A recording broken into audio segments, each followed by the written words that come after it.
Omukulu mu myaka asobola ziyita entondo. Dr. Jose Chameleone yavaayo n'akukulumira Eddie Kenzo ne Federation yonna olw'obutavaayo ku kisaawe kugenda mwaniriza olunaku lwe yakomawo ng'ava mu ggwanga lya America. Kumpi oluvannyuma lw'emyezi ena n'ennaku ezigwamu ng'omukulu Chameleone tali mu ggwanga, olunaku lwe yali asuubira okukomawo yali asuubira abantu bangi abalina okuvaayo kumwaniriza. Mu bo mwe mwalina akulira abayimbi mu Uganda abeegattira mu kibiina kya abeegattira mu Federation yaabwe eyawamu era ng'eno ekulirwa Eddie Kenzo. Yali asuubidde nti Eddie Kenzo wakujja ku kisaawe receiving oba welcoming, if not nga wakusindika representative bw'aba aliba ali bize ku lunaku olwo. Ekyamukuba enkikwe n'ensonyi kwe kulaba nti Eddie Kenzo teyasobola kujja ku kisaawe kumwaniriza okusaako n'okusindika omuntu yenna okukiikirira Federation okumwaniriza ku lwabwe ontyo mubitegedde. Kakati olunaku olwaleero Eddie Kenzo avuddeyo nannyonnyola what really happened and lwaki teyasobola kugenda ku kisaawe ku welcoming mukulu Dr. Jose Chameleone ku lunaku lwe yakomawo. Ebimu ku bigambo byayogedde kyetaaga obiwuliddeko kuba mu Buganda tugamba nti atuma omukulu tamagamaga. Before that nunzikirize nga video giwadde ka like nkuzannyira ebigambo bya Dr. Jose Chameleone ku lunaku lwe yalaga obutali bumativu bwe ku nsonga y'omukulu Eddie Kenzo ne Federation y'ennamba obutajja kumwelkaminga ku kisaawe Entebbe. Bino bye byali ebigambo bya Chameleone.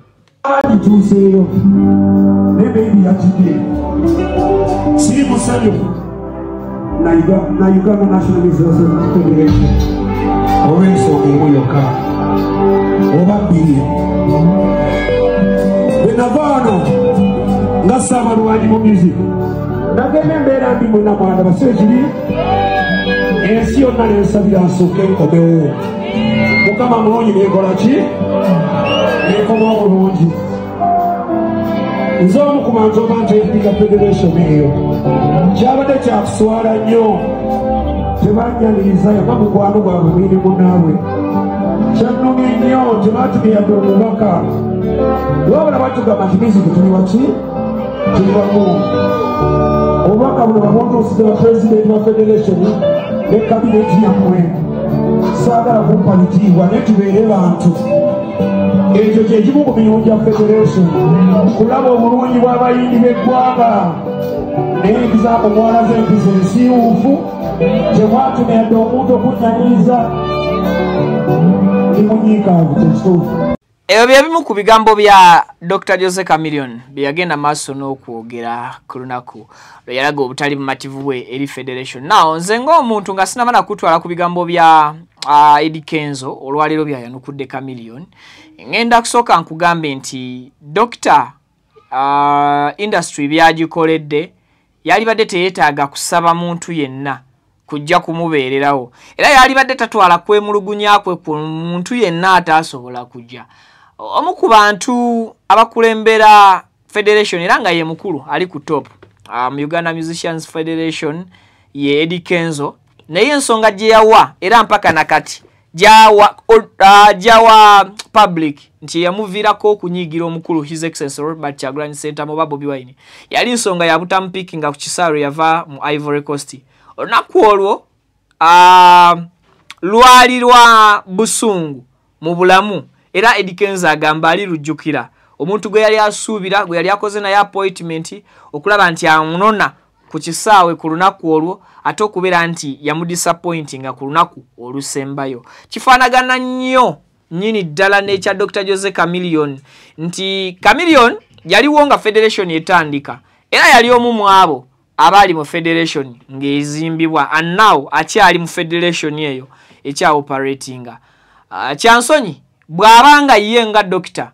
akaayanira kyagamba nti tayagala kitiibwa, but in actual sense bwe tuba tukozeseza senses zaffe bw'ovaayo n'ogamba nti saagala kumpa kitiibwa naye ng'ebigambo by'oyogera biraga nti you need respect, I don't think so nti obeera tosaba kitiibwa. So nze ng'omuntu ndowooza nti almost 80% mu bigambo bya Dr. Jose Chameleone kyeyali ayagala kyekitiibwa ekyo, that respect emuweebwa ba artists ba wano ng'emuweebwa nga legend wa Ugandan music industry. If not, nga Dr. Jose Chameleone aina hidden motive okuvayo kolachi okuogera ku federation ne Eddie Kenzo. Now nga sinaba commentinga bingi because video no sagala tujiwanvuye kankuwe bigambo bya Eddie Kenzo nga byonna bwe yabyogera ate then tusobola okubanga naye tuwulira ebigambo bye mu kaseera kabyogereramu. Bino bye bigambo bya Kenzo. Mukulu we yakomyewo Dr. Jose Chameleone yali yagenda kumujjanjaba naye yakomyewo yatuukidde basically ku mukulembeze wa federation ne federation yonna nti agamba temumubeereddeewo temumuyambye ne yabadde akomawo temwaze kumwanyiriza addo sindika omuntu. Yeah, honestly nze ng'omuntu nadesiriwo nabadde ndi mu West Nile. Tubadde tulinayo omukolo gwa abalwanyi olwanizi b'eddembe eyumbe then okubeerako mu constituency okuyambako ku Fifi here and there maze almost a week naye nayogera ne Uncle yankubira like on Friday na yajja wano manyi Uncle is a leader here at the federation yajja n'atuuza aba secretariat n'ababulira kino okukolebwa then nange nankubira okumpitiramu kibateesezaako in terms of okukima Dr. Kusaawo nenkuba immediately essimu ku secretariat nga mbabuulira kyetwogedde ne Uncle ku simu yankubira emirundi ng'ebiri kati ne baŋŋaaka bakikoleko then awufene to proceeding the next day okugenda eyumbe te network ze olumuziba okitegeera so saali nnyo ku simu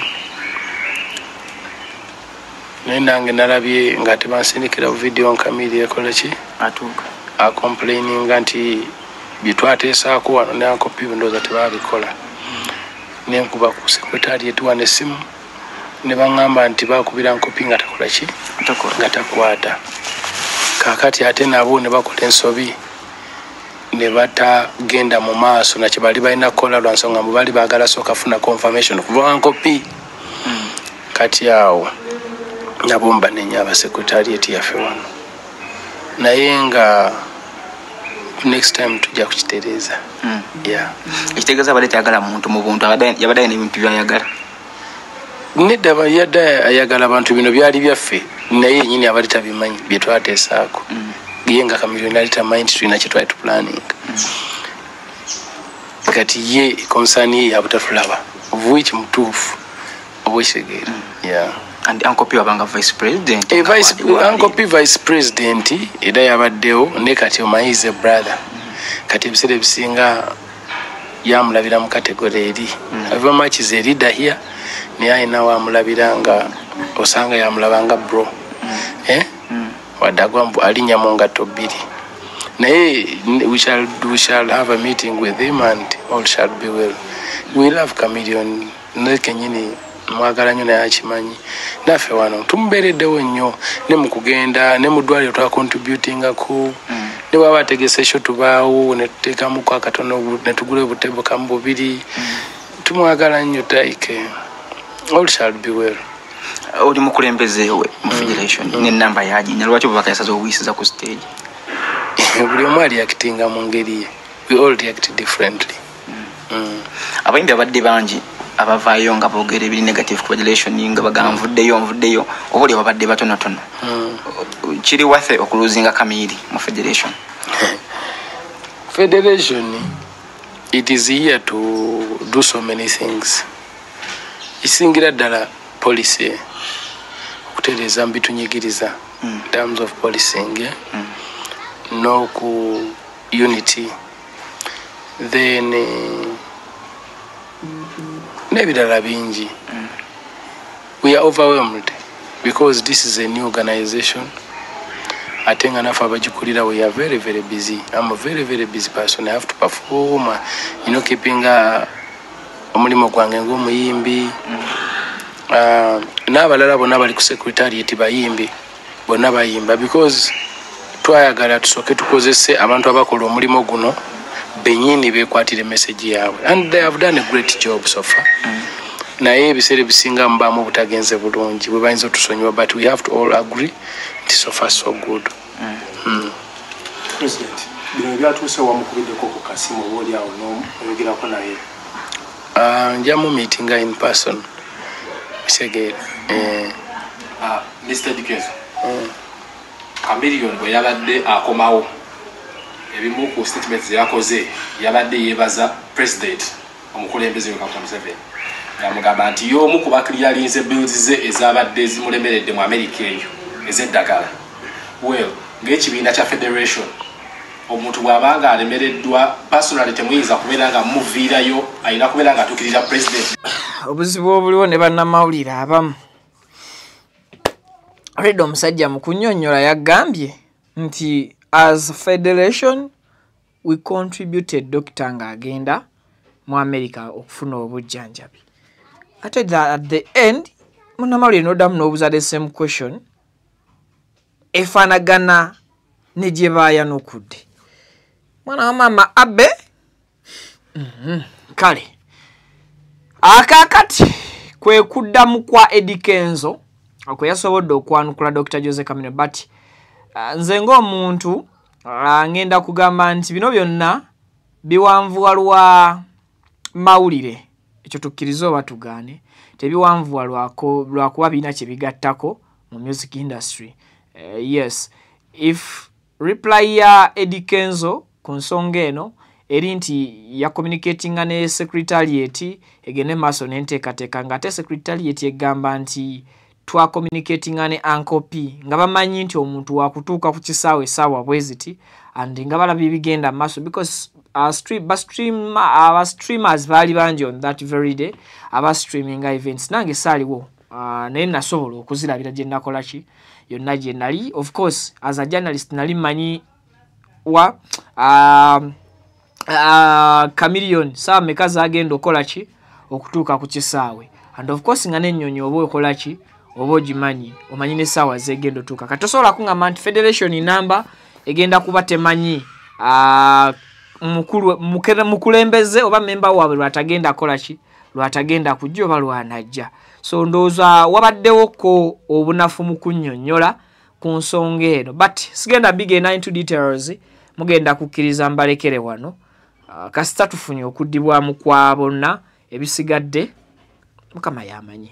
Mbagala nnyo, mweraba. Assalamu alaikum wa rahmatullahi wa barakatuh. Amanya Alhaji Idi Binywera Alkadiri omusomi weddwa ez'obuwanguzi duwe eziyambibwa kongo ofukamidde ku kyoto ekyo kyolabaawo ekiyitibwa kanoonya ekikunoonyeza obuwanguzi, ekikunoonyeza amaanyi, ekikunoonyeza okufuna, ekikunoonyeza emirembe mu dunia. N'oba nga oli bweru wa ggwanga passport zo zakyankalana buli kimu kyonna ne visa, ekyoto ekyo kye neeyambisa ne nteekako ne empeke z'ebinyeebwa ezo ne nzisimba ku lusuku. Ekinyeebwa kyo bwe kimala okumera n'ekijanjaalo ekyo, Allahumma ghafir wallahi yarzuqna salatu wassalamu oba maze otuuka ku buwanguzi. Amanya gego Alhaji Idi Binywera omusomi weddwa ey'obuwanguzi ey'ekibala okuli n'ekyoto ekyo kiyitibwa kanoonya eky'obuwanguzi ekikunoonyeza emaali ey'emikisa era ey'emirembe. Enamba yange eri 0703546931 ne ku WhatsApp kweri 0703546931. Assalamu alaikum wa rahmatullahi wa barakatuh. Amanya Alhaji Idi Binywera omusomi weddwa ez'obuwanguzi. Assalamu alaikum wa rahmatullahi wa barakatuh.